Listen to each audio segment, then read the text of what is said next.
అందరికీ praise the Lord. Bible reading in 6 months. Day 175, June 24. Pethuru రాసిన 2వ పత్రిక 3వ అధ్యాయం నుండి చదువుకుందాం. ప్రియులారా, ఈ 2వ పత్రిక మీకు ఇప్పుడు వ్రాయుచున్నాను. పరిశుద్ధ ప్రవక్తల చేత పూర్వమందు పలుకబడిన మాటలను ప్రభువైన రక్షకుడు మీ అపోస్తలుల ద్వారా ఇచ్చిన ఆజ్ఞను మీరు జ్ఞాపకం చేసుకొనవలెనను విషయమును మీకు జ్ఞాపకం చేసి నిర్మలమైన మీ మనస్సులను రేపుచున్నాను. అంత్యదినములలో అపహాసకులు అపహసించుచూ వచ్చి తమ స్వకీయ దురాశల చొప్పున నడుచుకొనుచు ఆయన రాకడను గూర్చిన వాగ్దానమేమాయను, పితరులు నిద్రించినది మొదలుకొని సమస్తమును సృష్టి ఆరంభం ఉన్నట్టే నిలిచి ఉన్నదే అని చెప్పుదురని మొదట మీరు తెలుసుకొనవలెను. ఏలయనగా పూర్వం నుండి ఆకాశం ఉండననియు నీళ్లలో నుండి నీళ్ల వలనను సమకూర్చబడిన భూమియు దేవుని వాక్యం వలన కలిగిననియు వారు బుద్ధిపూర్వకంగా మరుతురు. ఆ నీళ్ల వలన అప్పుడున్న లోకము నీటి వరదలో మునిగి నశించాను. అయితే ఇప్పుడున్న ఆకాశమును భూమియు భక్తిహీనుల తీర్పును నాశనమును జరుగు దినము వరకు అగ్ని కొరకు నిల్వ చేయబడినవై అదే వాక్యము వలన భద్రము చేయబడి ఉన్నవి. ప్రియులారా, ఒక సంగతి మరచిపోకుడి. ఏమనగా ప్రభు దృష్టికి ఒక దినము 1000 సంవత్సరముల వలెను, 1000 సంవత్సరములు ఒక దినము వలెను ఉన్నవి. కొందరు ఆలస్యమని ఎంచుకున్నట్లు ప్రభు తన వాగ్దానమును గూర్చి ఆలస్యం చేయవాడు కాడు. కానీ ఎవడనూ నశింపవలెనని ఇచ్చయింపక అందరూ మారుమనసు పొందవలెనని కోరుచు మీ ఎడల దీర్ఘశాంతము కలవాడై ఉన్నాడు. అయితే ప్రభు దినము దొంగ వచ్చినట్లు వచ్చును. ఆ దినమున ఆకాశములు మహాధ్వనితో గతించిపోవును, పంచభూతములు మిక్కటమైన వేంద్రములతో లయమైపోవును, భూమియు దాని మీదనున్న కృత్యములను కాలిపోవును. ఇవన్నీ ఇట్లు లయమైపోవునవి కనుక ఆకాశములు రవులుకొని లయమైపోవునట్టు పంచభూతములు మహావేంద్రముతో కరిగిపోవునట్టు దేవుని దినపు రాకడ కొరకు కనిపెట్టుచు దానిని ఆశతో అపేక్షించుచు మీరు పరిశుద్ధమైన ప్రవర్తనతోనూ భక్తితోనూ ఎంతో జాగ్రత్త గలవారై ఉండవలెను. ఆయనను మనమైన వాగ్దానమును బట్టి కొత్త ఆకాశముల కొరకును క్రొత్త భూమి కొరకును కనిపెట్టుచున్నాము. వాటి యందు నీతి నివసించును. ప్రియులారా, వీటి కొరకు మీరు కనిపెట్టువారు కనుక శాంతము గలవారై ఆయన దృష్టికి నిష్కలంకులను నిందారహితులుగాను కనబడినట్లు జాగ్రత్త పడుడి. మరియు మన ప్రభు యొక్క దీర్ఘశాంతము రక్షణార్థమైనదని ఎంచుకొనుడి. అలాగూ మన ప్రియ సహోదరుడైన పౌలు కూడా తనకు అనుగ్రహింపబడిన జ్ఞానము చొప్పున మీకు వ్రాసి ఉన్నాడు. వీటిని గూర్చి తన పత్రికలన్నిటిలోనూ బోధించుచున్నాడు. అయితే వాటిలో కొన్ని సంగతులు గ్రహించుటకు కష్టమైనవి. వీటిని విద్యా విహీనులను అస్థిరులైన వారును తక్కిన లేఖనములను అపార్థం చేసినట్లు తమ స్వకీయ నాశనమునకు అపార్థం చేయుదురు. ప్రియులారా, మీరు ఈ సంగతులు ముందుగా తెలుసుకొని ఉన్నారు కనుక మీరు నీతి విరోధుల తప్పుబోధుల వలన తొలగింపబడి మీకు కలిగిన స్థిర మనస్సును విడిచి పడిపోకుండా కాచుకొని ఉండుడి. మన ప్రభువును రక్షకుడునైన యేసుక్రీస్తు అనుగ్రహించి కృపయందును జ్ఞానమందును అభివృద్ధి పొందుడి.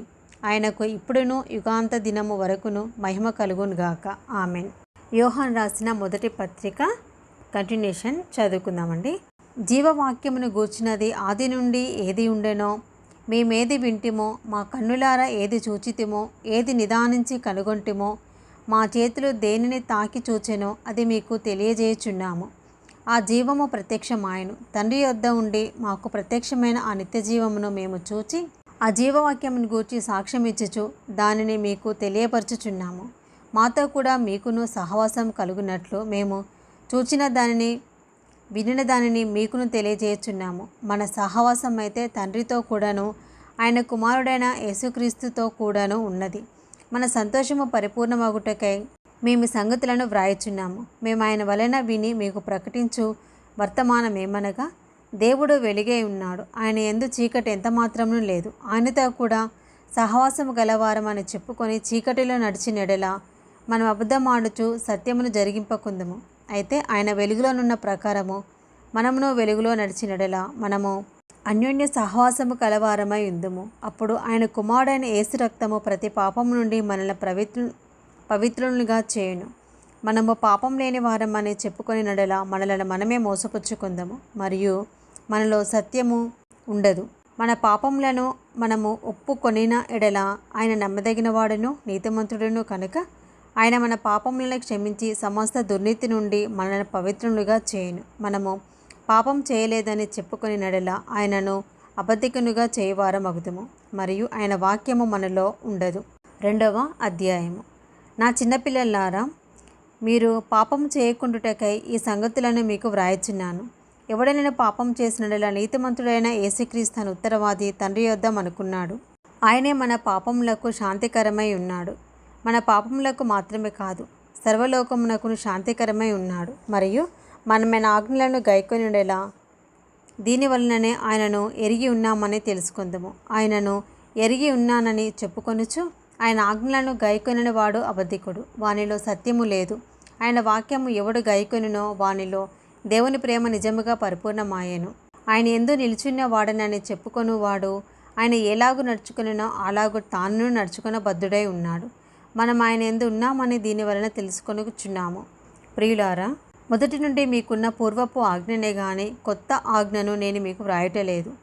ఈ పూర్వపు ఆజ్ఞ మీరు వినిన వాక్యమే. మరియు క్రొత్త ఆజ్ఞను మీకు వ్రాయచున్నాను. చీకటి గతించుచున్నది, సత్యమైన వెలుగు ఇప్పుడు ప్రకాశించుచున్నది. కనుక అది ఆయన యందును మీ యందును సత్యమే. వెలుగులో ఉన్నానని చెప్పుకొనుచు తన సహోదరుని ద్వేషించువాడు ఇప్పటి వరకును చీకటిలోనే ఉన్నాడు. తన సహోదరుని ప్రేమించువాడు వెలుగులో ఉన్నాడు. అతని యందు అభ్యంతరకరమైనది ఏదీ లేదు. తన సహోదరుని ద్వేషించేవాడు చీకటిలో ఉండి చీకటిలో నడుచుచున్నాడు. చీకటి అతని కన్నులకు గుడ్డితనం కలగజేశాను కనుక తానెక్కడికి పోవచ్చున్నాడో అతనికి తెలియదు. చిన్నపిల్లలారా, ఆయన నామమును బట్టి మీ పాపములు క్షమింపబడినవి కనుక మీకు వ్రాయచున్నాను. తండ్రులారా, మీరు ఆది నుండి ఉన్నవానిని ఎరిగి ఉన్నారు కనుక మీకు వ్రాయచున్నాను. యవనస్తులారా, మీరు దృష్టిని జయించి ఉన్నారు కనుక మీకు వ్రాయచున్నాను. చిన్నపిల్లలారా, మీరు తండ్రిని ఎరిగి ఉన్నారు కనుక మీకు వ్రాయచున్నాను. తండ్రులారా, మీరు ఆది నుండి ఉన్నవానిని ఎరిగి ఉన్నారు కనుక మీకు వ్రాయచున్నాను. యవనస్తులారా, మీరు బలవంతులు, దేవుని వాక్యము మీ యందు నిలుచుచున్నది. మీరు దుష్టుని జయించి ఉన్నారు కనుక మీకు వ్రాయచున్నాను.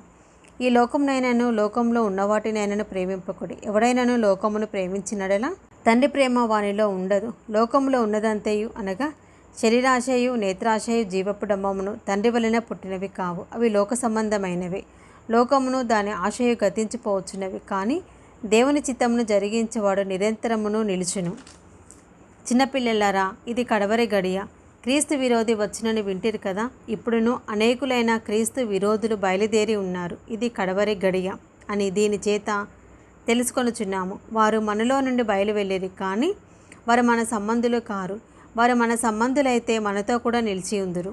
అయితే వారందరూ మన సంబంధులు కారని ప్రత్యక్షపరచబడినట్లు వారు బయలువెళ్ళిరి. అయితే మీరు పరిశుద్ధుని వలన అభిషేకము పొందినవారు కనుక సమస్తమును ఎరుగుదురు. మీరు సత్యమెరుగని వారిని అయినందున నేను వ్రాయటలేదు, కానీ మీరు దానిని ఎరిగి ఉన్నందునను ఏ అబద్ధమును సత్య సంబంధమైనది కాదని ఎరిగి ఉన్నందునను మీకు వ్రాయచున్నాను. యేసు క్రీస్తు కాడని చెప్పువారు తప్ప ఎవడబద్ధికుడు? తండ్రిని కుమారుని ఒప్పుకొనని వీడే క్రీస్తు విరోధి.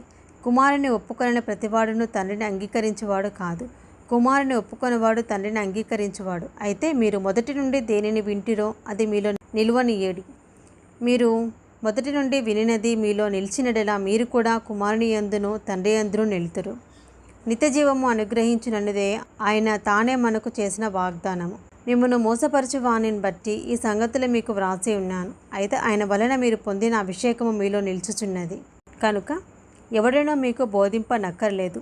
ఆయన ఇచ్చిన అభిషేకము సత్యమే, కానీ అబద్ధము కాదు.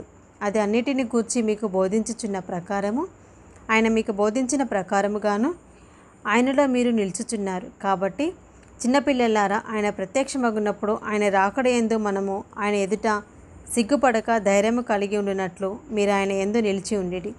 ఆయన నీతిమంతుడని మీరెరిగి ఉన్న ఎడల నీతిని జరిగించే ప్రతివాడును ఆయన మూలంగా పుట్టి ఉన్నాడని ఎరుగుదురు. ఇది ఈరోజు భాగం అండి. Praise the lord.